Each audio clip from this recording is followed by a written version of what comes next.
Welcome back to Right at Home Senior Care Living, and we are really excited to have Rebecca Crichton, the Executive Director of the Northwest Center for Creative Aging. She facilitates groups and workshops on positive psychology and creative aging.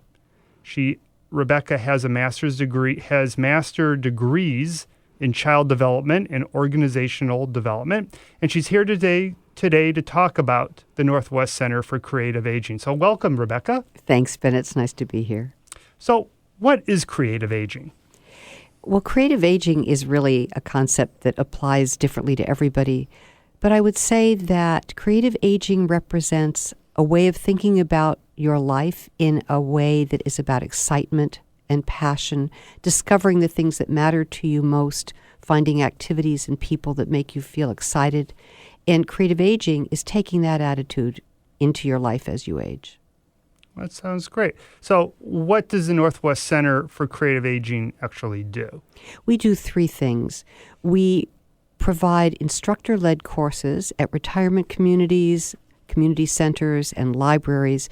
They're hour-long sessions that speak to a variety of different topics interesting to people as they age. They include health and well-being. They include talking about some of the end-of-life issues that are concerning to people as we age.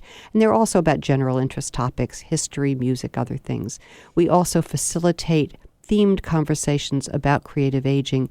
Questions like, what legacy do I want to live? Or what are the surprises of aging? Or what's important to me now in my life?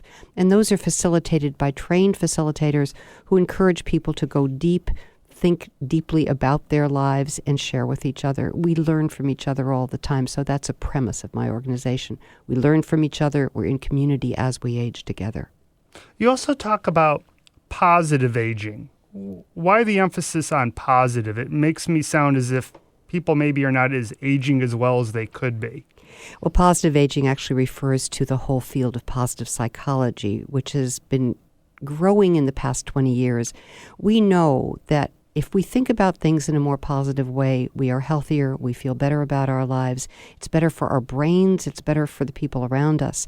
And so being positive is a choice we can make. We know through neuroscience that we tend to think negatively, most of us do. And it's a choice we make to be in a positive mindset around our lives and around the things that we do. So what type of programming? What would if I came to one of the center's programs, what would I be experiencing? What would I be experiencing? And then my follow-up question is this primarily for people for caregivers? Would this be for folks who are being taken care of? What's the audience? Well, it depends on where we give it. One of the things that's unique about our organization is that we partner with other organizations. We become an adjunct to their own programming. So, for instance, when we do a talk on, for instance, happiness is an inside job, which is one of our flagship presentations, it might be to a general audience of people in a retirement facility. It might be to a group at a library. Or it might be at a place where caretakers are learning about ways to interact with the people they care for. So it depends on the audience. And mainly the kinds of things we do are combinations of both lecture and interactive discussions. So we share information, tools, tips that people can use, and then ask them to think about it and apply it to their own lives. So my hope is that there will always be a takeaway that people have after they've been with us. That sounds wonderful. So how long has the center been in existence? It's been there for a little over 5 years. I've been executive director for 3 years now, and we've done a lot of growing and changing. So it's been exciting because even in the 3 years that I've been here, I can see more interest on the part of a wider age group around what does it mean to age creatively, and that term creative aging is appealing to people at all ages. Well, that sounds really wonderful. So have you any experienced transformations of people who may have attended programs were maybe a little bit more negative or depressed, didn't have that sense of vitality and hope, and perhaps through some of the attending the programs on a regular basis have really changed their outlook on life? Well, I would say that people who come to the conversations regularly have a sense of change in their lives as they share with each other, as they listen to what people are doing as they themselves have a chance to be heard and can hear themselves. For single session opportunities, people get some tips and some tools, and they realize that there's a way that they have thought about themselves and about their lives that might be not as positive as it could be, and they come away or they come and tell us, this was really helpful. I can see that this is stuff that I can do for myself.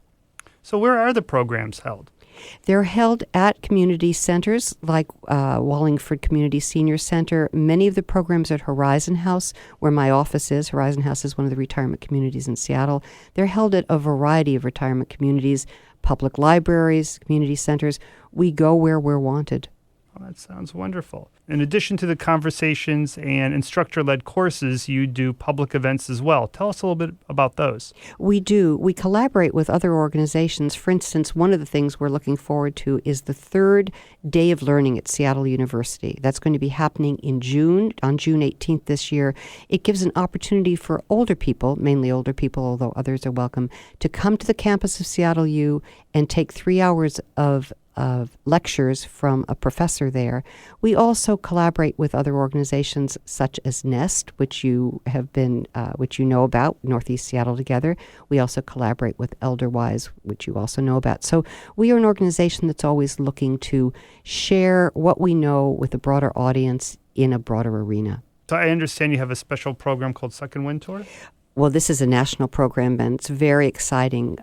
Dr. Bill Thomas, who wrote a book called The Eden Project, is doing a tour through the United States starting in March, where he's going to be showcasing his book, showcasing some of the ideas about aging differently. It's called Second Wind. His book is called Second Wind, and Northwest Center for Creative Aging is the local sponsor. We'll be collaborating with other organizations to bring that event to Seattle. It's going to be very exciting. And when is that? April 14th. April 14th. We'll have that information as well on our website. It's not quite ready, but as soon as I have it, I'll send it to you. Okay, real good. We'll be looking out for that on the KICSI website. And if I want to learn more about the programming through the Northwest Center for Creative Aging, how would I go about doing that? You'd want to go onto our website, and I think the website is northwestcreativeaging.org, or you can call my office at 206-382-3789. And we're going to have that information on our website, on the Right at Home Senior Care Living website. Are there any upcoming programs that you'd like to share with our listening audience? We're going to be doing an interesting program on February 19th at Horizon House. We're going to be talking about how people connect with their own sense of what happens after death. So it's an interesting. Sounds deep. It is deep. So we do a lot of different things. We do deep and fun as well. Okay. And is there a cost to participate? No, most of our programs are for free. Free. Did you hear that? Free programming. That's fantastic. Rebecca, I want to thank you so much for joining us today. Thanks for asking me, Ben. It's been fun. And we hope you'll